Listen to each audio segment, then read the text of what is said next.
Things just got worse and worse and worse as the night went on. Again, valiant effort down the stretch for the Bucks.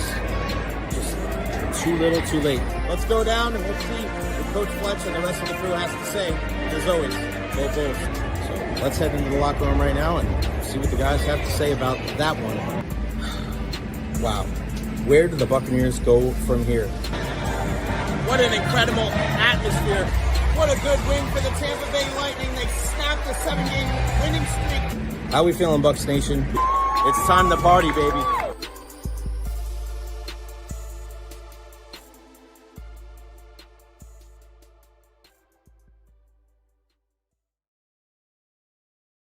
What is going on, everybody? Welcome to the Jay Recher Podcast. Hope everybody is having a good week. Make sure you follow me on all social media platforms, Facebook, YouTube, Twitter, Twitch, TikTok. I am everywhere. We're a little discombobulated over here. Here we go. Make sure we get our full Rowdy's deal in there. There we go. Make sure you follow me on all social media platforms at Jay Recher. Like and subscribe on YouTube as well. Hope everybody is having a wonderful week. No show on Monday. It's Memorial Day. I know a lot of people are going to be out and about, so no reason to do a show on Monday. So we'll be back on Tuesday. I had some personal things to attend to yesterday, so I wasn't able to do the program. So I appreciate everybody's patience there. Again, can't do this without you guys. So every like, every subscription certainly does help. So continue to share this. When you see me post any type of content on any of my social media platforms, please do share them because every single little bit helps. All right, Power Hour today, 12 to 1 p.m. because I got places to go. I got people to see, and we have a lot of things going on here in the Tampa Bay area, including UT baseball, UT softball, USF baseball, USF golf. There's just so much going on today. I don't want to mention that here necessarily in the open because we're going to talk about it a little bit later on in the program. Let me just give you kind of a list of topics we're going to talk about today on the program because, wow, in 1 hour, we're going to pack in so many different things. This is the reason why you listen to the show because we're not just going to talk about the same old BS every single time and just talk about stuff that has no really implication on current sports. We're talking about stuff that is happening right now. All right. Starting off today, we'll talk about the Rays. What is going on with this team? A nice win, 2 of 3 over the Houston Astros. We'll get to that here momentarily. 12:15, Jeff Blashill leaving town. He's going to Chicago. He's their new head coach, no longer the assistant for John Cooper. And there's a narrative of we need to bring back Back Lalonde. Now, I'm not saying that the Lightning shouldn't do it. I'm not saying it wouldn't be a good move. I'm just saying I don't know if this is the way that the Bolts are going to go, and I'll tell you why here in a little bit. 12:25 today, huge postseason matchups. I just alluded to it. USF Baseball, USF Men's Golf, University of Tampa Baseball and Softball, both on the diamond today. That's why I'm only on till 1 o'clock today, because UT Baseball against West Florida with an opportunity to go to the national championships in Cary, North Carolina next week. Once again, that's at 1 o'clock today. So as soon as I'm done, 1 o'clock, boom, I'm out of here, heading right over to UT to go support the Spartans. USF Baseball in action at 4:30, 5 o'clock-ish. It starts 47 minutes after the 1 o'clock game ends. So as soon as UT's game is over, I'm heading right over to Clearwater to watch USF and Charlotte. 12:35 today. The Florida Panthers are now up 2-0 over the Carolina Hurricanes. Oklahoma City up 2-0 over the Minnesota Timberwolves. Which one of these two matchups is already over? I'll tell you at 12:35. And then at 12:45, which loss hurt me more? Manchester United in the Europa League final or the Knicks choking away game 1 to the Pacers? They sucked. And it was an absolute shit sandwich for me the other night. We'll get into it. Obviously, the Knicks can atone for that dreadful loss coming up tonight, game 2 at Madison Square Garden. What's up, David Terry Jr. in the house all the way from London? Now, howdy. Congratulations to Liverpool. Good stuff. And yeah, Man U, tough, buddy. We'll get into that here in a bit. All right, starting off with our Tampa Bay Rays. Now, when you look at what happened the other day, all right, Kevin Cash, right, lost his freaking mind. He went absolutely crazy on the umpire. And I think this is one of the best things that we've seen from the Rays all year long. He's usually so mild-mannered. He's so, go with the flow. But like Yandy Diaz said, I've never seen him like this. Now, Yainer Diaz was at the plate, 2 outs, 2 strikes. He swung at an inside pitch that either hit his hand or the bat. The Rays asked first base umpire Brian Walsh. He signaled strike 3. Cash thought it was the end of the inning, even though home plate umpire Jim Wolf ruled it was a hit by pitch. So I don't understand why you're going and to ask help from the first base umpire. He tells you, hey, I see a swing from there. And all of a sudden, the home plate umpire is like, no, I got a hit by pitch. Like, how could you really tell? That's the reason why you have that first base umpire, those check swings. You have 4 umpires out there. For a right-handed batter, you ask the first base umpire. For a left-handed batter, you ask the third base umpire. And I don't know what it was, but I don't know if this was intentional or not. But Kevin Cash found that was just his time to really speak his mind. And I love it. Because one thing that this Rays team has been lacking all year long is a little bit of zip. It's a little bit of punch. It's a spark. Something. Give me something. All right. We're talking about this team and we're talking about the things and the reason why they're falling short. And, you got to see some punch. And when you're going against this Astros team, and I know when you look at their record, it's not the greatest in the world, but still a good team. And after you lose Monday night 4-3, what are you going to do to bounce back? A nice 3-2 victory.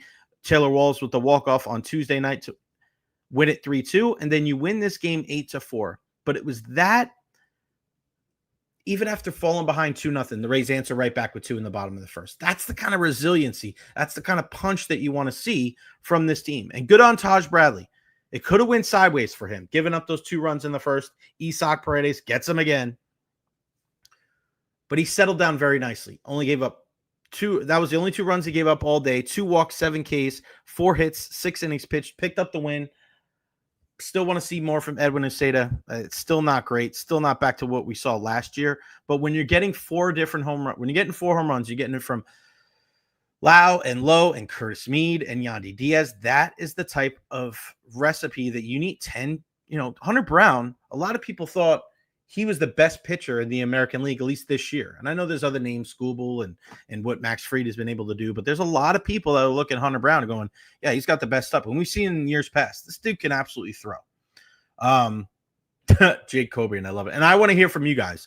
Do you think that is the type of thing that is going to help the Rays go on a run here? Because they need to go on a run. And I'm not talking about, they got to get in first place, but the Rays need to go on some semblance of a run where they win 8 of 10 or 10 of 12 or 12 of 15. Like, the Rays need to go on a little bit of a run here, and they need to use what just happened with Kevin Cash to spur them on forward. And like Jake Cobian says, I hope eventually Kevin Cash goes full on Lou Piniella and throws a first base.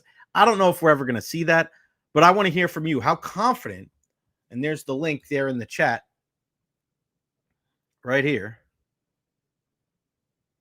You can click on it right there in the chat, and then either on your phone or on your laptop, get in on the conversation. Do you think, and Benny's saying, don't worry, it's coming. And David Terry shows it gives a shit from Cash. I don't know if he's a very mild-mannered guy. And let's not, and I think that's one of the common threads that we see from all 3 of our leading men here in this town. Kevin Cash, Todd Bowles, and John Cooper. Listen, they don't get too high. They don't get too low. They're very even keel. And I know the players really appreciate something like that. But there are times when you need to see some fire.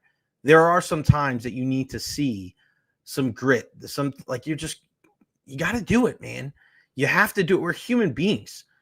And I think when you are, and it's not fabricated, right? That's one of those things when you hear Yandy, Josh Lowe even made a comment about it. What's up, Bart Hill? I see you there.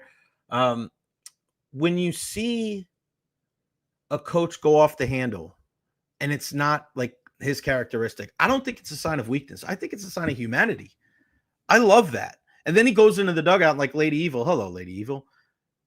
Him going in the dugout after getting thrown and then coming back in. Yeah, I love that. I love that type of fire, that energy, that passion. That's what this team needs.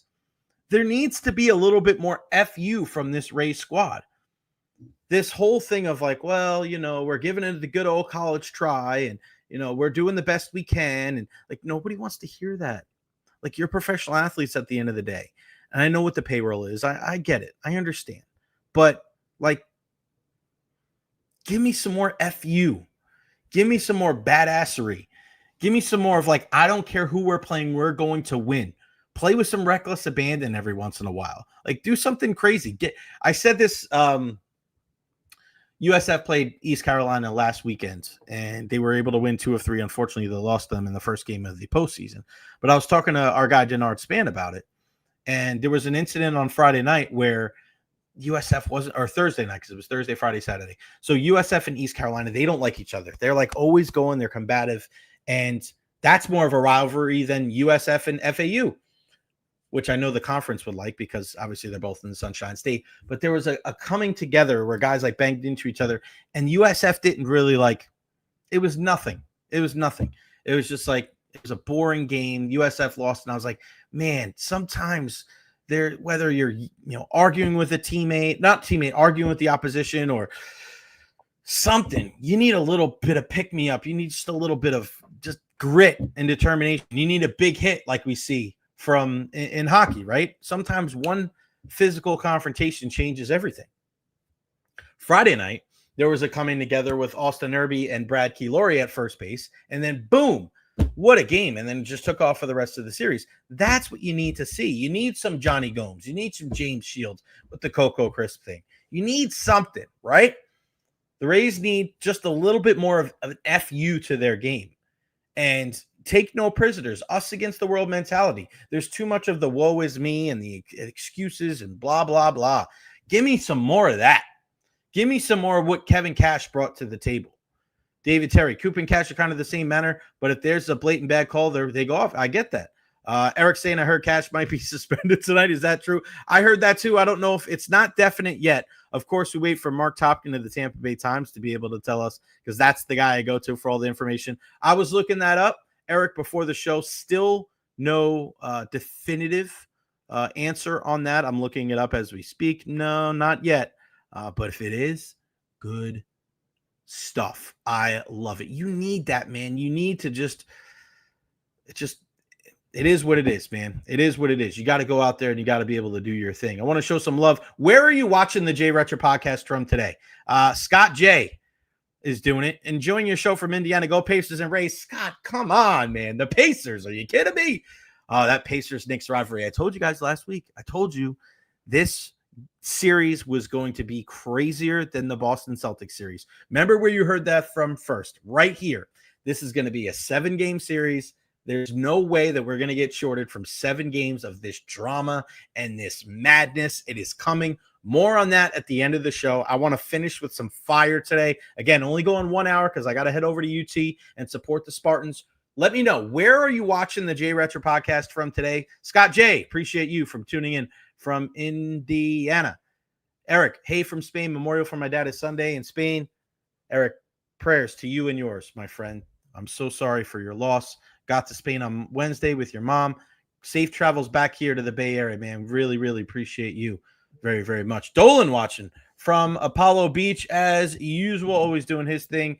Eric watching from his uncles, and Jake, a mail truck somewhere in the Bay Area, just driving around, doing what you guys do best. Couldn't do this without you guys, but let's keep an eye on that, guys and gals and everybody out there. What do the Rays do? What do the Rays do in response to that? Because just when you think that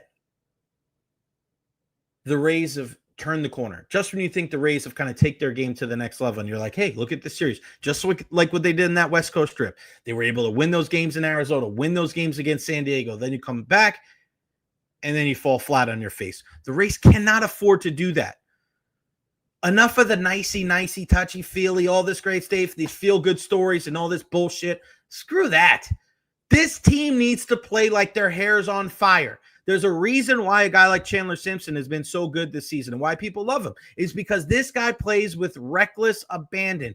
Go on out there and play like it's the last time like you're ever going to step on the field. More of that, please. Please. I'll be at the game tomorrow night. I'm actually going as a fan. First time I am going to be at Steinbrenner Field this year. I can't wait. It's going to be fun. But I'm really curious to see if this team is able to kind of turn that corner, because we're at that point. You can't miss the playoffs at this time. You can't make the playoffs at this time of year, but you can certainly miss it. And when you're sitting in a situation where you are right now in the American League East, you're in 4th place. You're 7 games behind the New York Yankees. The Blue Jays are sitting there in 2nd. You're 2 games behind them. Go out there and win this series. Go out there and, hell, sweep this freaking series. And then come back on Monday for Memorial Day and you're 26-26. There's got to be some kind of plant your flag in the ground. This is our identity. This is what our team's about. I challenged the Rays to do it last weekend. And instead of everybody bitching and moaning about the same old things, like, read what's going on. This team went down to South Florida and lost 2 of 3 to the lowly Marlins. Well, this is an opportunity, home cooking against the Toronto Blue Jays. This is a team directly in front of you. Go out there and make a statement this weekend. Jesus. You can't want it more than them. And listen, if the manager and what he has done and his attitude and the way that he was able to combat the umpires, if that's the extent of the fire that we're going to see from the Rays this year, this team is cooked before the All-Star break. But I don't want to write them off yet. Because, listen, it's a very, very long season. But they got to show us something, guys. There's got to be times where you start to see, all right, this is what this team's about. This is what their identity is. We haven't seen it yet. If I ask you, what's the identity of the Rays? Nobody knows. Nobody knows. Hopefully they can start working on that over the next couple of games. All right. So, big news from the Tampa Bay Lightning here in the last 72 hours. Jeff Blashill gone, no longer an assistant coach for the Tampa Bay Lightning with John Cooper behind the bench. He's been there a couple years after getting relieved of his duties from the Detroit Red Wings. I know he's a good friend of John Cooper, but there is a lot of people that were not thrilled with Jeff Blashill and what he did for the Tampa Bay Lightning. The defensive structure, not good.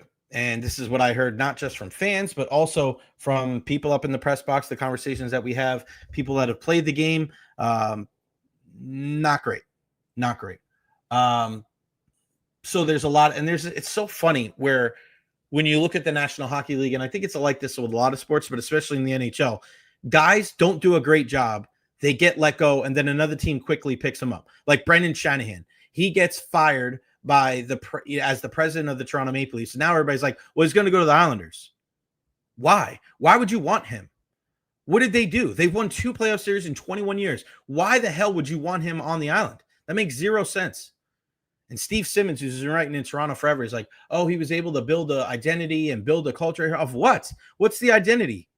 What's the identity of the Toronto Maple Leafs? A bunch of overpaid, underperforming players? Why would you want any part of that? We put so much stock into guys that are coaches or front office members because of what they did during their playing careers, instead of looking at their CV, looking at the resume for what they have done in the role that they were just in. It doesn't matter. It doesn't matter what you did or how many goals you scored. If you suck as a coach, you suck as a front office member, if you suck as a broadcaster, if you suck as a person, that's the kind of reputation that supersedes you, not what you did on the ice, on the field, on the court. But time after time, these guys get opportunity after opportunity after opportunity. He's going to get another one. And it's not going to go well for the Islanders. And I feel bad because my dad's an Islander fan. I don't want him to go through that shit. I don't. But going back to what I was talking about with the Tampa Bay Lightning, I don't think it's a good hire for the Chicago Blackhawks at all. At all. You got a guy that was not successful in Detroit. You got a guy that was here and did not do a great job. Do me a favor. Go to the Lightning's social media posts on Twitter and on Instagram, thanking Jeff Blashill for what he did. Go look at the comments. Not one person on there was saying he did a great job. And I know fans usually at certain times are going to just err on the side of negativity, and that's what social media is all about. I understand that. But they're not the only people that I've heard that from. I don't think he did a very good job at all. I think this is a blessing in disguise for the Tampa Bay Lightning. I think this is a terrible thing for the Chicago Blackhawks. You have Connor Bedard, and you got a bunch of cap space. You're going to sign somebody. Chicago's going to sign Sam Bennett. They're going to sign Mitch Marner. They're going to sign somebody, okay? They have to utilize that cap space and make sure that they put the right guys around a future star in this league. He has to play the right way.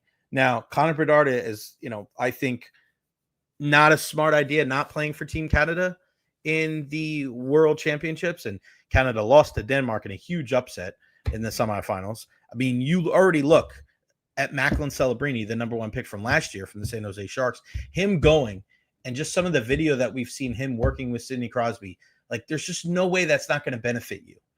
And I think that Connor Bedard needs a really strong structure around him.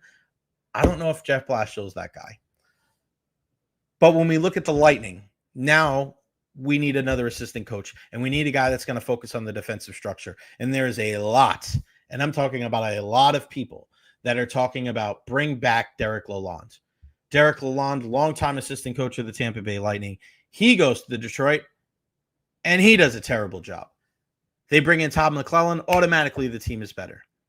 And I know people are looking at Derek Lalonde like, oh, he was here when our defensive structure was good. Listen, you had a team that was built better defensively. And you brought back one of those pieces last year in Ryan McDonough. Look how much better they were 5-on-5. But again, you could bring back the greatest assistant coach of all time, whether that's him or not. You still don't have Barclay Goodrow. You still don't have Blake Coleman. It's a different team. And here's another thing.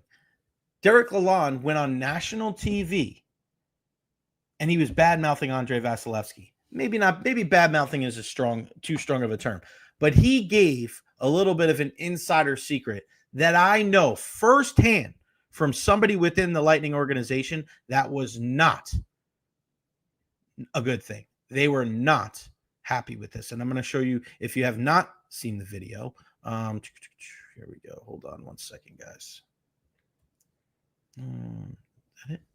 There we go. Okay. So here is the video. This is Derek Lalonde. Okay.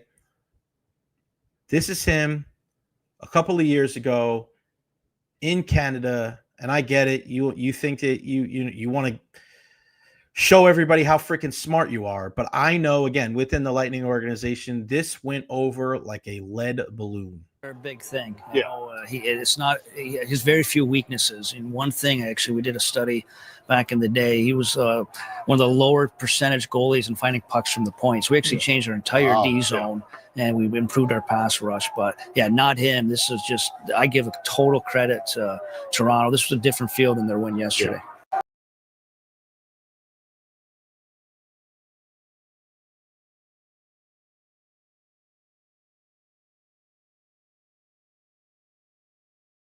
Mike. I mute my mic when the video gets played because the video is harder to hear when my mic is muted, or unmuted, so that's why I muted there. So you think it's a good idea to go on national television and tell the world that you guys changed your defensive structure because of a weakness of Andrei Vasilevsky? Why in the hell would you do that? Why would you do that? There's no reason. And you heard one of the guys on the panel say, wow. Wow. You know why he said wow? Because you don't do stuff like that. You don't go. Listen, is he wrong in like what he said as far as what actually, his words? No. But the same thing. You could see a person that's overweight walking across the street and be like, you're fat. Are you telling the truth? Yes. Are you a dick because you said it? Yes. I know firsthand there are people within the Lightning organization that did not like that at all. At all. That is the reason why you got a job. That dude in net, the dude between the pipes, that's the reason why you freaking got the job with the Detroit Red Wings. For many years, people looked at Andrei Vasilevsky as a guy that covered up the warts of some of the defensive miscues. Ryan McDonough, one of the best defensive defensemen in the league. How well you had, listen, you had the puck. It wasn't like you're sitting there like the 94 Devils trying to defend in your own end. You had the puck in the other team's zone a lot more than the other way around.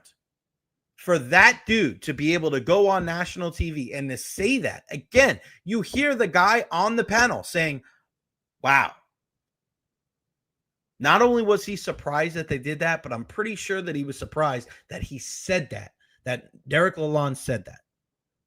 I know firsthand, Lightning not thrilled with that at all. So what now? People will say, they need to get over it.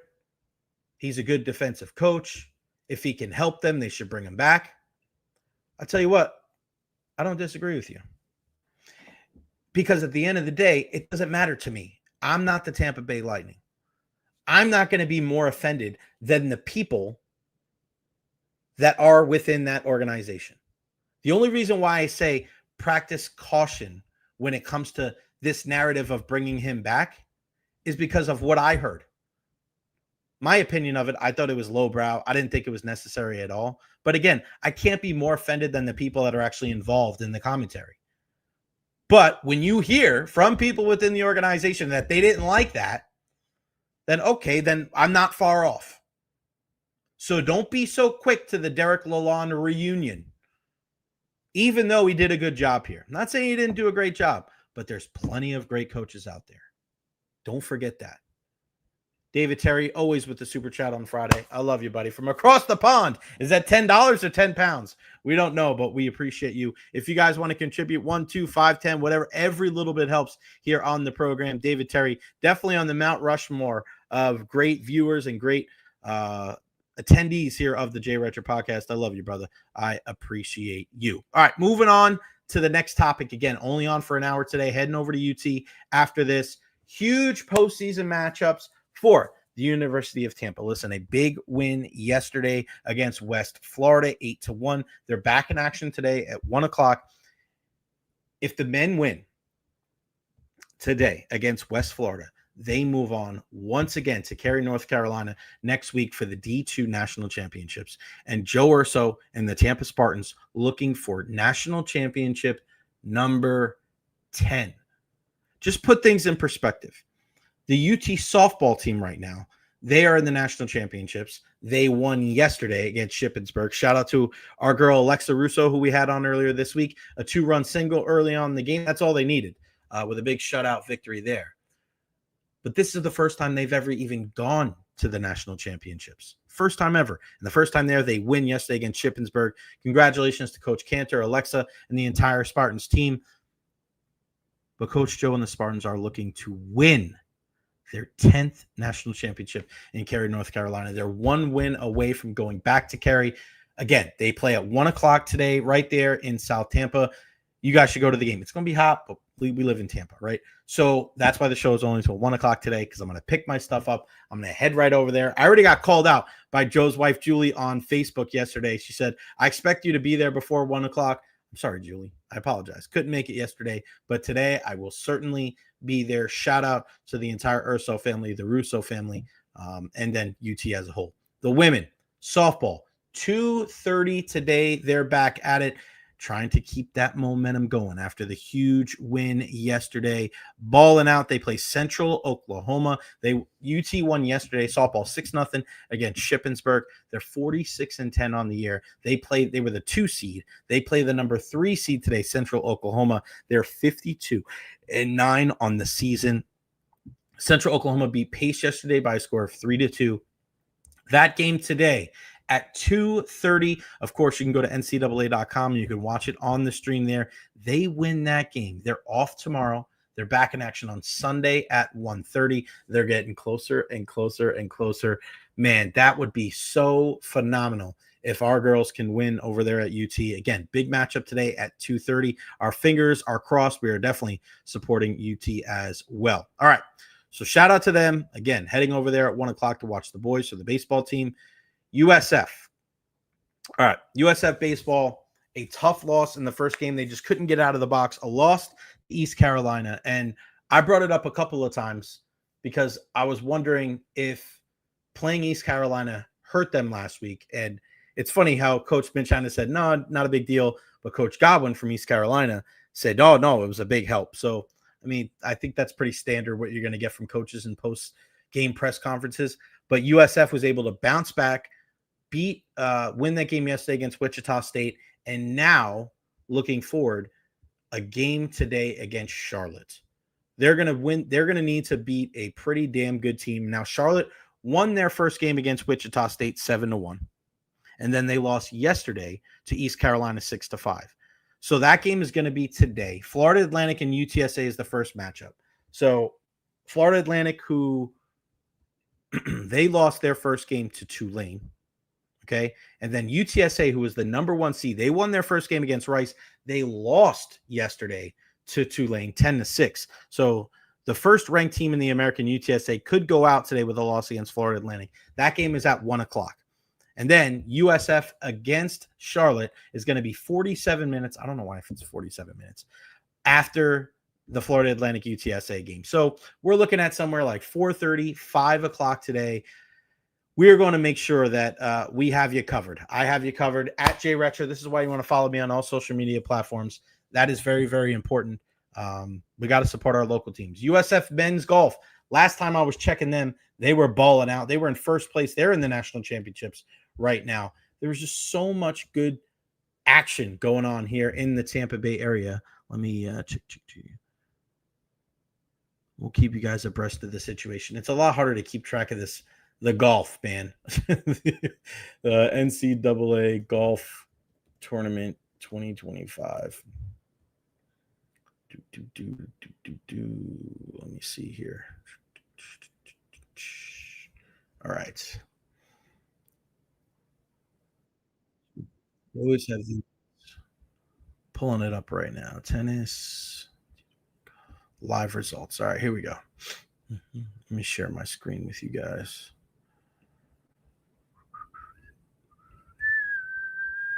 There we go. Okay.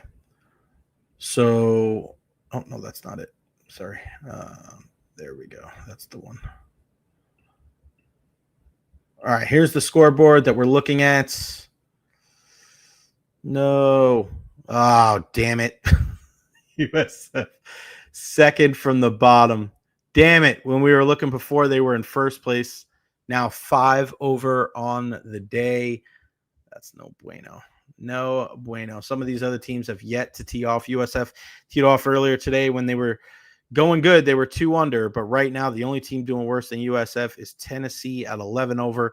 Let's hope they can kind of build back up. And again, all these other teams have yet to tee off, so hopefully when they tee off, they have some struggles as well. But we'll keep a close eye on Coach Steve Bradley and the crew. Not so good right now for USF men's golf. Jeremy DeWitt, thank you so much. 5 over, 80% of the field hasn't teed off yet. Tough ass course. First place was just at 4 under, now 1 under. Okay. Thank you, Jeremy. Appreciate you. Are all over this, brother. Appreciate you. Dolan says it's too bad Rays don't cherry pick more talent from the Bay Area schools. Maybe they do. Maybe it doesn't. You're not wrong.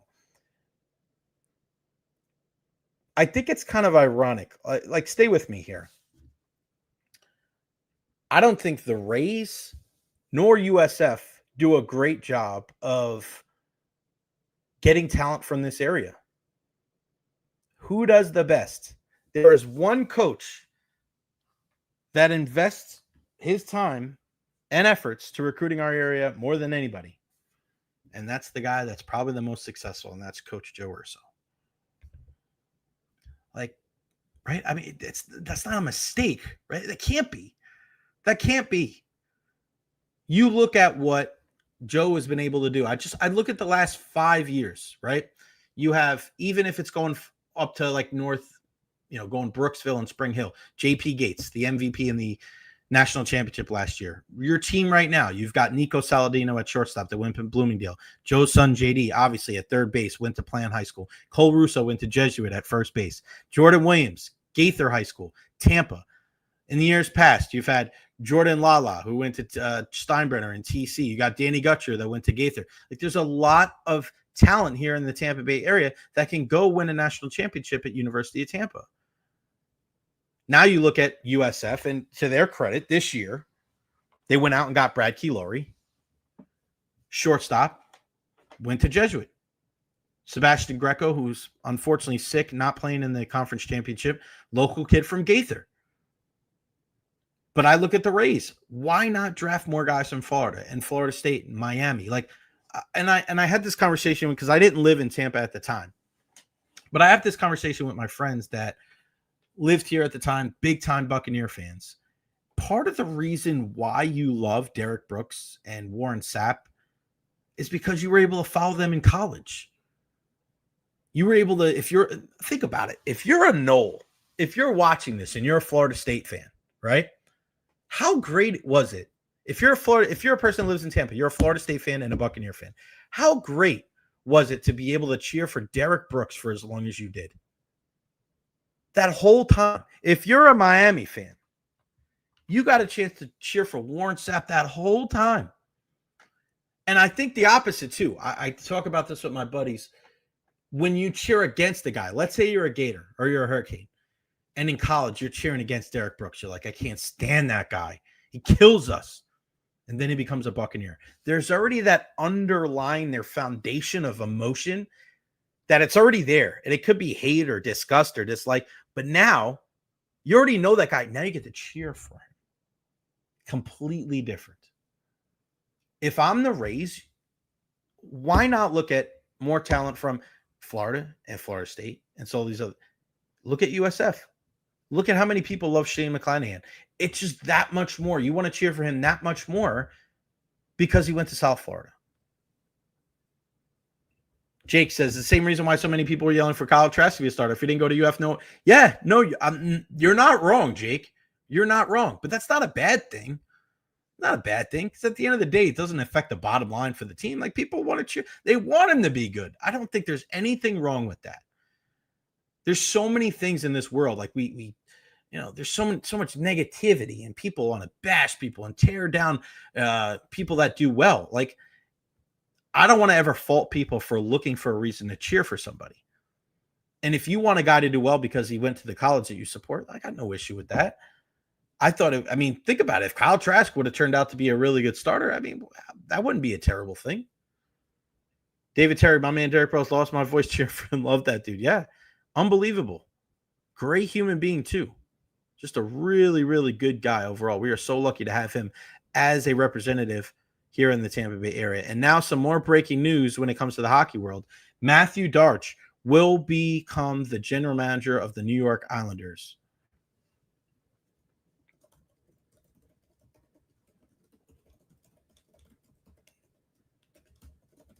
I'm posting it right now. Hold on, guys and gals. So that's breaking news from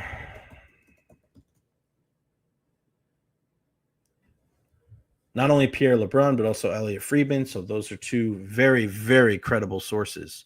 Mathieu Darche leaving the Tampa Bay Lightning and heading to the New York Islanders to be their general managers. Not surprised about this at all. And I'm going to tell you why I think this is a fantastic move. This is a much better move for the Islanders than bringing in a guy like Brendan Shanahan, which still might happen because you're going to bring him in as a president of operations. Mathieu Darche is a guy that has been working hand in hand with Julien Brisebois the last couple of years. Mathieu Darche to Julien Brisebois is what Julien Brisebois was to Steve Yzerman. Exactly the same. When you're standing there at the intermission and you walk, or when the period ends and you walk from your seat in the press box over to the area where there's the food and the bathrooms and stuff like that. Every time you walk by that door, Julien Brisebois is in there with Mathieu Darche. And this is a guy that is well respected around the league. He's always got a smile on his face. He's always shaking hands, and he's a great dad. His sons are around a lot. He's always busting my chops about my shoes. Mathieu Darche, this is a great pickup for the New York Islanders. This is a guy that has learned under Julien Brisebois, one of the best general managers in all of sports. And you have to think that the lessons that Julien Brisebois was able to glean from Steve Yzerman, Mathieu Darche is going to take those same lessons and be able to try to do his job on the other side. It sucks to see him go, but this is what happens when you have success. When you have success, your coaches are going to get poached, whether it's a good move or a bad move, whether it makes a lot of sense or it doesn't make a lot of sense. I mean, there's not many teams that have been more successful in the last decade in any of the four major sports than the Tampa Bay Lightning. So no surprise that in the last 72 hours, the Lightning have lost an assistant coach in Jeff Blashill and also their assistant general manager in Mathieu Darche. But I think this is a home run hire for the New York Islanders. Again, if you're just joining us, Mathieu Darche gone from the Tampa Bay Lightning. He's going to be the general manager of the New York Islanders, according to Pierre LeBrun and Elliot Friedman, two of the more credible sources covering the great sport of hockey. Smart move for the Isles. And hopefully for them, they're going to be able to have more success than we've seen Yzerman have in Detroit. But this is what happens. Your assistants get taken. They're going to go somewhere else. And then you just got to move on. Another thing, going back to the whole bring back Back Lalonde thing, and I was having a back and forth with somebody on Twitter yesterday, and I try not to have back and forth with people that are clearly misinformed, because this person I was going back and forth with, he was saying that he was acting like Back Lalonde was the entire reason why that this team was great defensively. You listen to what Back Lalonde even said on that video that we played before. He said, we got together as a group and made the adjustments. From where I sit in the press box, there is a whole row of assistant coaches and analytics-driven guys that are on the payroll that work on offense, defense, everything. When you're talking about position specific, the one guy that I look at and say, all right, that's the guy that gets the majority of the help is Franz Down, the goalie coach, that works directly with Jonas Johansson and Andrei Vasilevsky and all the other goalies that we've seen, Brandon Halverson and the like, Matt Tompkins. That's the guy right there. Oh, Lady Evil, you're the best. Appreciate a great sports podcast. Just a short update. No evil lady here. Just the name of my heavy metal band. Huge. That's amazing. Lady Evil. Man, that's pretty freaking cool. Lady Evil, thank you so much. Dave Terry, thank you so much. You guys are the best. I really do appreciate the sport. I couldn't do this without you guys. I can't thank you enough. But it's more than just a guy like Back Lalonde. This is a team thing. Those analytics guys that sit behind me, like, they're constantly going. They're constantly working. They're constantly trying to find ways to make this team better. It is an entire group. It's all hands on deck when it comes to the Tampa Bay Lightning. So, again, congratulations to Mathieu Darche. Well-deserved. Again, he was the right-hand man, as our guy Eric Erlinson said, to Julien Brisebois. So, for him to be able to get this opportunity, it is well-deserved. He has earned it. And hopefully for my dad and all the Islander fans out there, it makes them better. Couple of teams in 0-2 holes after last night. Wanted to get to this before the end of the show today. The Florida Panthers over the Carolina Hurricanes and the Oklahoma City Thunder over the Minnesota Timberwolves. Which of the two teams do I think has a better chance of coming back and making it a series? I think it's the Timberwolves. Haven't really seen much from Rudy Gobert so far. I still think Anthony Edwards has another gear to be able to get to. They're going home. And I think some of that home cooking is definitely going to help them. We know, especially in basketball, your role players play better at home than they do on the road. I think they'll be much better there. So I got faith that they're going to make a series of it. I know early on I said Minnesota is going to win. I think I was probably going with my heart, maybe a little bit more in my head, because I think it's a lot tougher for if my Knicks make it there to be able to beat the Thunder. Another great win last night for Shea and the guys. And then I look at the other side. I look at hockey, and I look at what happened last night with the Florida Panthers and the Carolina Hurricanes. Every single year, people keep telling me how great Carolina is. Carolina this and Carolina that. And they're all about, they get shots from everywhere, and look at how well they play defensively. And I'm like, they still don't have a top-tier goaltender. They still don't have elite scoring. And they're like, well, look at what Svechnikov does here, and look at what Aho does here, and look at what this guy does here. They don't do it in the playoffs. Year in, year out. It's the same thing. Freddie Anderson's the guy. When? He wasn't the guy in Toronto. He's not the guy in Carolina. Don't tell me he's the guy, because in the regular season, when you play teams that aren't playoff teams, he just sits back there. He gets zero action, just sitting there. Hell, I could be a Vezina finalist playing with the freaking Carolina defense in front of me. Florida with a 5-0 win. We've seen cheap hits from Carolina. Svechnikov banging into Bobrovsky after game one. That was a cheap hit. Aho with the hit on Reinhart. Hopefully he'll be okay for Florida's sake. Florida's humming. They're getting better as the postseason is going along. I still don't think Florida had their A game when they played the Lightning, because I think Tkachuk wasn't 100%. I still feel like they were kind of finding their way. They are firing on all cylinders. 4 straight road playoff games, they've scored 5 or more goals. This series is over. Done. Kaput. How many wins is Carolina going to have? Zip, zilch, nada. They are done. Done. They are done. See ya. Goodbye. Bye-bye. And last year, Rod Brindamore says, oh, yeah, but it wasn't a sweep. It's a sweep. It was a sweep, bud. It was a sweep last year. You're staring in the face of another sweep here. They don't have the same horses. And when we had Brian Engblom the other day, he said that Carolina is a team that they're not built like that. You're not built like that. You got to play on the edge. They don't play on the edge. They're tough. They play good defense, but they're not Florida. God, it hates me to say that. Joseph Brennan, Jay, you going to Clearwater this afternoon? Yes, I will be there after the UT game. No doubt. Mr. Magic, bring back Derek Lalonde. No. We just mentioned that. Go back and watch what we were just talking about. I'm not mentioning it again. No, we're not bringing back Derek Lalonde. Listen, I don't want to say, listen, I'm not going to say no, we're not going to bring him back, okay? Because if the Lightning feel that's the best thing for the organization, I'll support them. They know better than me. But after what Derek Lalonde said about Andrei Vasilevsky and knowing, again, this is not my opinion. This is what the Lightning, certain people have told me. They're not thrilled with that. And I'm pretty sure that this defense got tremendously better last year when they brought a guy like Ryan McDonough back.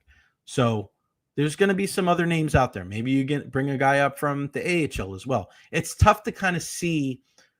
That's one of the hardest things to do, to fill in assistant coaches, because there's such a wide range of people that you can bring in. You can promote within the organization. You can go out there and get a guy that's, maybe that just got fired.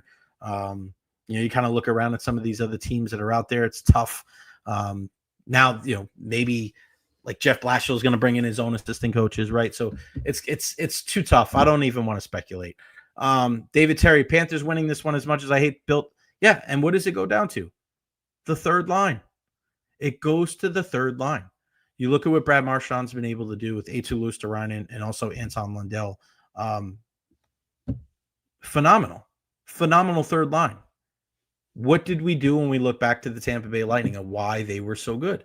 They were so good because of their balance. They were good that even though their top lines weren't scoring, they got help on the third and fourth lines. Remember who scored the game-winning goal, the Stanley Cup winning goal against the Montreal Canadiens in Game 5? It wasn't Stamkos. It wasn't Kucherov. It wasn't him. It was Ross Colton on a pass from David Savard.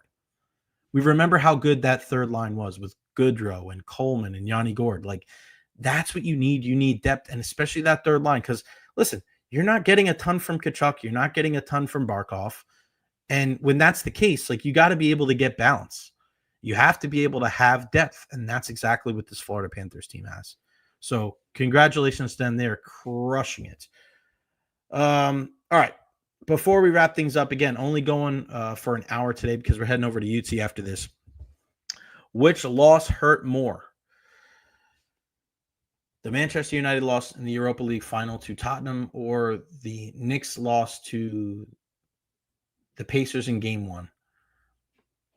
They both hurt pretty bad. When you look at what happened with Manchester United, the fact that they had 0 goals in a Europa League final, it's just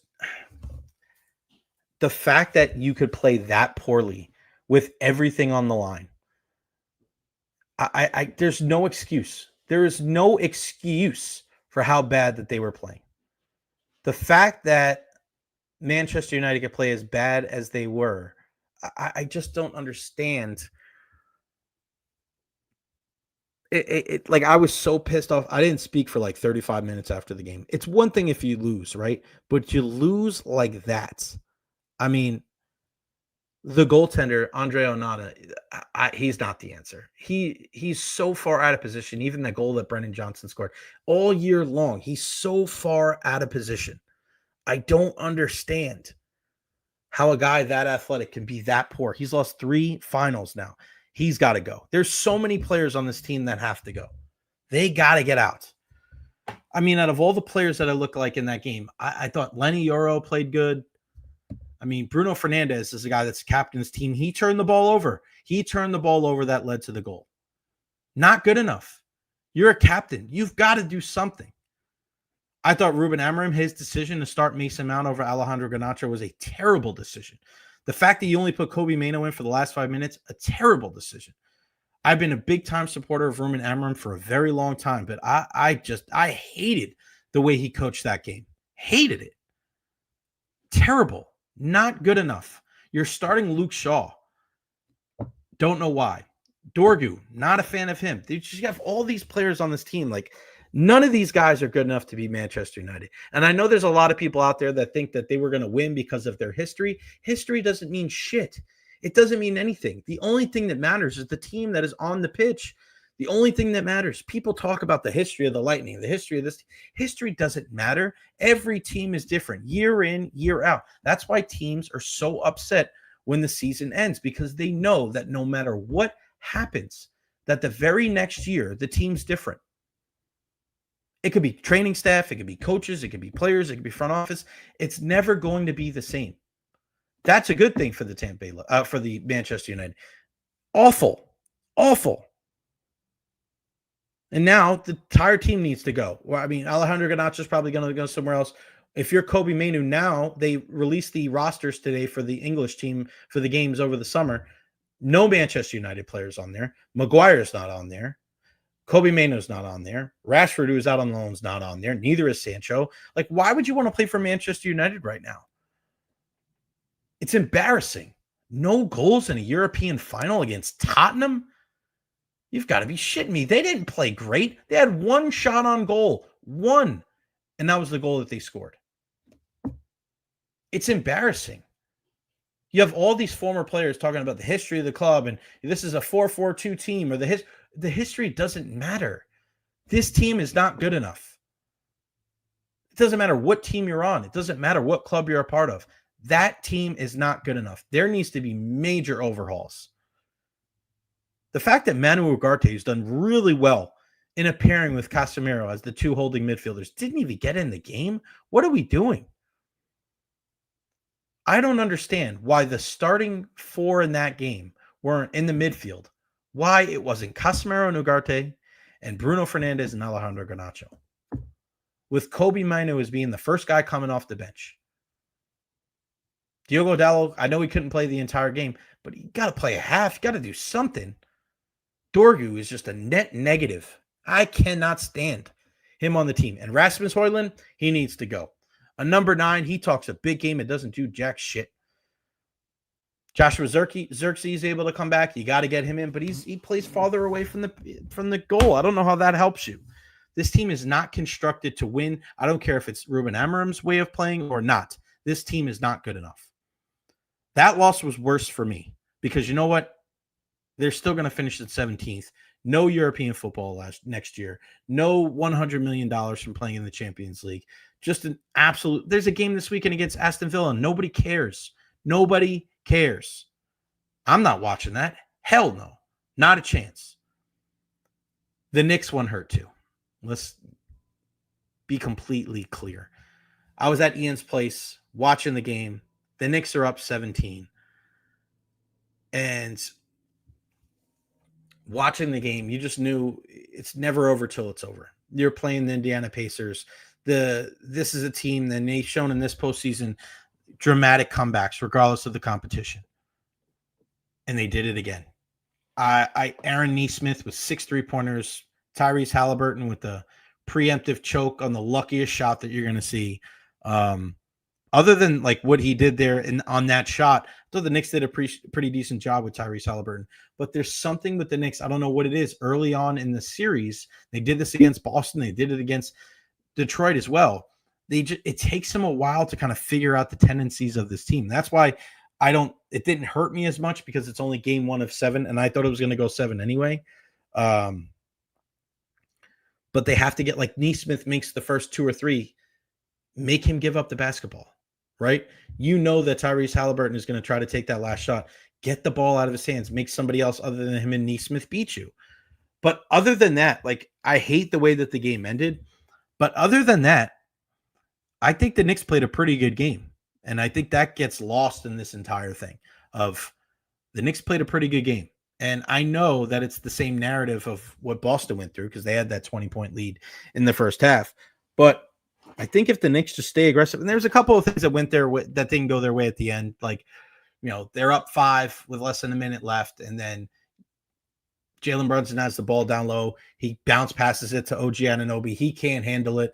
Siakam hits the ball away. It's the Pacers ball. Like, how can you, if it's a simple bounce pass and a dunk, you go up 7 or 6 or whatever, and the game's over.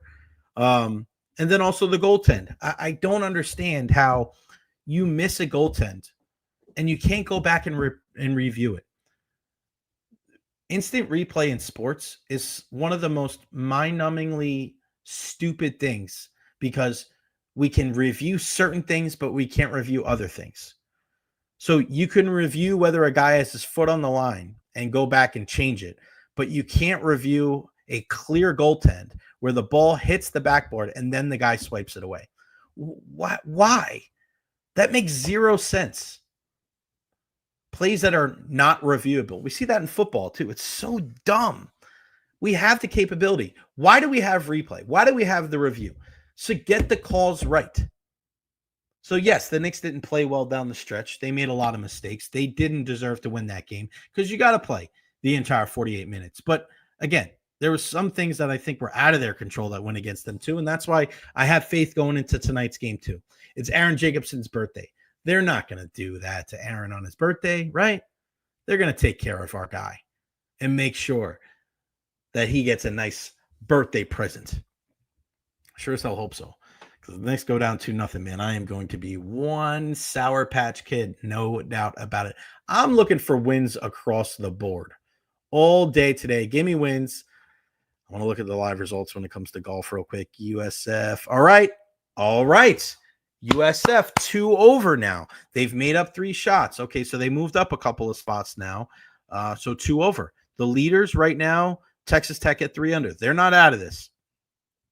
Okay, so that's what we're gonna see. We're gonna see a bunch of swings back and forth when it comes to USF men's golf. So make sure you support them at all costs. Coach Steve Bradley, Jake Peacock, and the guys. What a tremendous year that they've had. So again, if you missed it, Mathieu Darche, new general manager for the New York Islanders and NHL Network. That is a picture of Steve Griggs, the COO, and wow, really? Are you kidding me?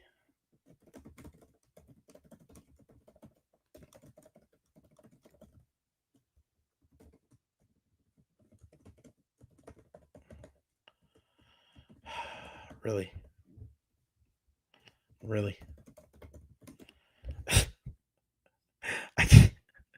I can't believe. Oh my God. So the NHL Network just put out a picture. Come on, man. You got to do better than that. NHL Network just put out a picture of Steve Griggs, who's the COO. I can't be the only person that's seen that. They took it down already. They took it down. Quick, boy. They do the deal. I want to make sure. That's so crazy. That's so funny. I try to post it. I want to see if they got rid of it. Because a lot of times you do stuff like, yeah, they took it down. This post has been deleted. Yeah, it has. I don't get that. It's just so freaking lazy. You work for the NHL and you don't know what freaking Mathieu Darche looks like? Oh, my God. What the hell's going on here? Why are head coach Steve, this guy, Steve Bradley's got no shoes on. That's so funny. Oh, God, I love Steve. He's the man. All right. I appreciate everybody for tuning in today. I'm going to get up on out of here.